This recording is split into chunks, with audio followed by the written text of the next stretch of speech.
Assalomu alaykum, kitobsevar kitobxonlar.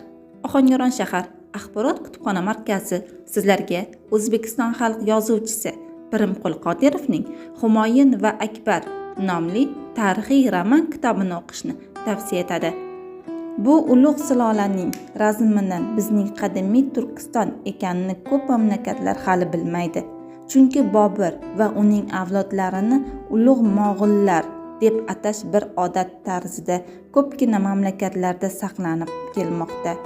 Holbuki Bobur ham uning avlodlari ham o'zlarining turkiy ulusdan ekanliklarini ta'kidlab yozganlar va Temuriyzoda bo'lganliklari bilan iftixor qilganlar. Aziz kitobxonlar, ushbu kitobni o'qishni xohlasangiz, Ohangaron shahar axborot kutubxona markaziga tashrif buyuring.